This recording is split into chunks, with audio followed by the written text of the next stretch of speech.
Empreinte, en fait, c'est une aventure, puis c'est aussi une expérimentation pour imaginer ce que sera la construction de demain, en tout cas une partie de la construction de demain. En fait, Empreinte cherche à répondre à 3 grands enjeux, de construire plus vite, de construire plus performant, moins cher, et tout ça au service d'une transition écologique. Empreinte, pour moi, c'est une maison innovante par son procédé constructif, mais ça ne se limite pas à ça. Et ce que j'en retiens et ce que je communique aux autres quand j'en parle, c'est la méthode de travail qui a été utilisée pour faire ce pas de côté par rapport à une conception, une construction classique. C'est vraiment le travail collaboratif qui a été mené en mettant autour de la table un ménageur élu et puis les bureaux d'études, les concepteurs et les entreprises qui ont réalisé la maison. Il ne faut pas s'arrêter à l'innovation constructive, mais aussi à l'innovation méthodologique dans le travail que ça implique.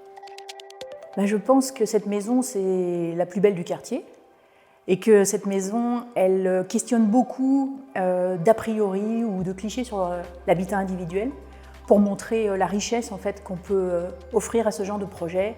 Elle questionne la manière d'habiter, elle est évolutive, elle apporte, je pense, une qualité de vie qui se voit depuis l'extérieur, mais je pense qu'on ressent aussi pleinement quand on la parcourt et qu'on y rentre.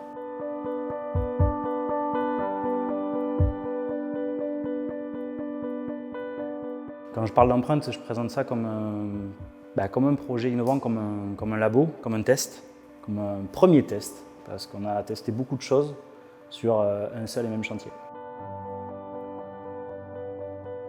Alors ça a commencé déjà d'entrée au niveau du retraitement des terres excavées, au niveau de tout ce qui est partie terrassement.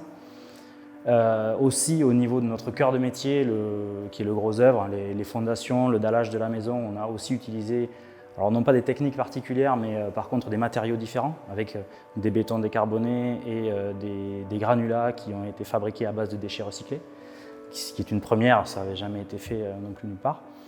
On a aussi utilisé un robot pour faire de l'impression 3D, donc pour faire les élévations.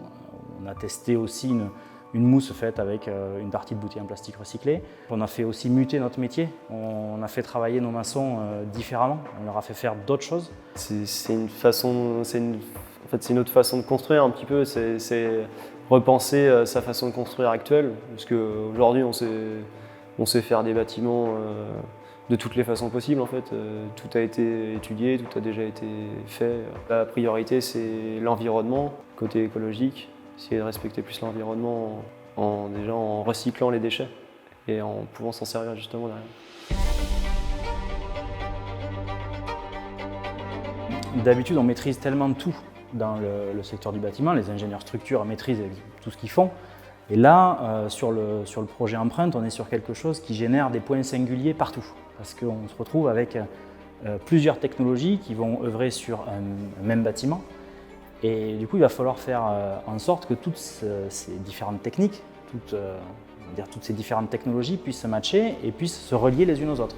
Par exemple, dans cette pièce, on est vraiment entre deux blocs. On a le bloc 1, bloc 2 de ce côté, le bloc 3 de l'autre, qui ont été imprimés en 3D chacun de leur côté.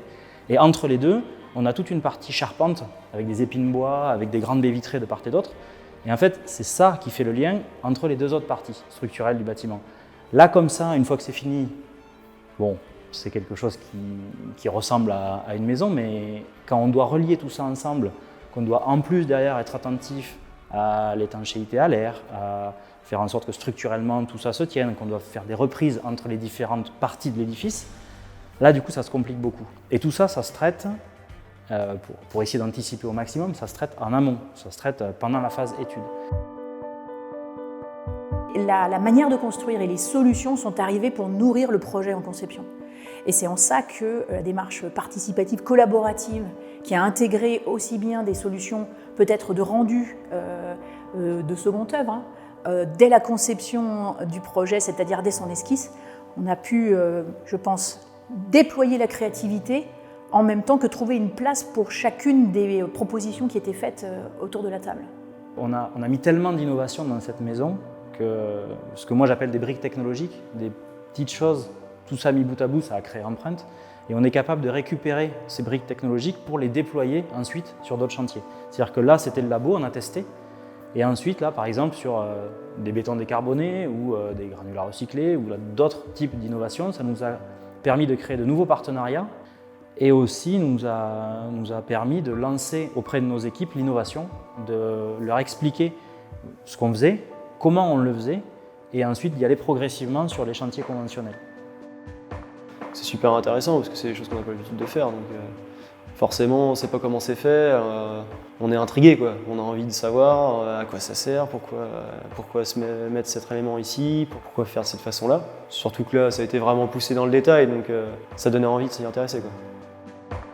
Le facteur clé de succès, c'est justement la mobilisation en fait, des équipes chez nous, des équipes internes ERB, et également de l'ensemble des partenaires qui ont apporté en fait, par leur mobilisation, par leur investissement, le nécessaire en fait, pour permettre une réussite globale autour de ce projet-là.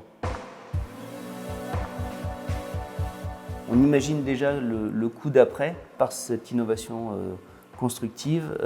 Comment est-ce qu'on pourrait aller sur un projet encore plus vertueux? Comment ce projet peut aussi venir inciter, mettre en dynamique des nouveaux usages dans le quartier? Et on sait que dans un écoquartier bas carbone, la question des usages, des modes de vie, elle est primordiale. Aujourd'hui, on a une obligation, en fait, c'est au moins de se mettre en mouvement. La question, elle n'est pas de savoir si on va assez vite ou pas, elle est plutôt de se dire dans quelle mesure on accepte ce saut en avant, ce saut dans le vide, là, où on perd un peu les repères habituels, justement, de maîtrise d'un chantier. Si, encore une fois, on travaille collectivement, on s'entoure de partenaires de confiance, qu'on a réussi à faire ici, on arrive, en fait, à faire ce saut dans le vide, et on arrive, justement, à innover. Et l'innovation, ce n'est pas forcément l'invention. L'innovation, c'est plutôt de se dire qu'encore une fois, on va modifier le schéma habituel, si on prend l'exemple d'une maison, de la façon dont on va la réaliser. Et ça, c'est un axe qu'on va pouvoir travailler dans les années à venir, assez rapidement, puisque c'est d'abord une façon de concevoir les projets, de les monter en tout cas. Un axe de développement pour un nouveau projet empreinte, ce serait d'associer la technologie de l'impression 3D avec des matériaux du site et certainement la terre du terrain sur lequel pourrait s'implanter un nouveau projet. Partant de l'expérience qu'on a vécue là, il ne faut pas qu'on fasse la même chose. C'est-à-dire qu'aujourd'hui, l'idée globale d'Empreinte et la façon de travailler sur Empreinte, il y a plein de choses à garder, il y a aussi plein de choses à changer.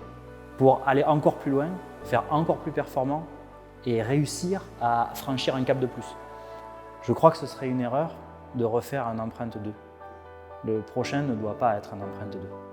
Le prochain doit être bien mieux que ça.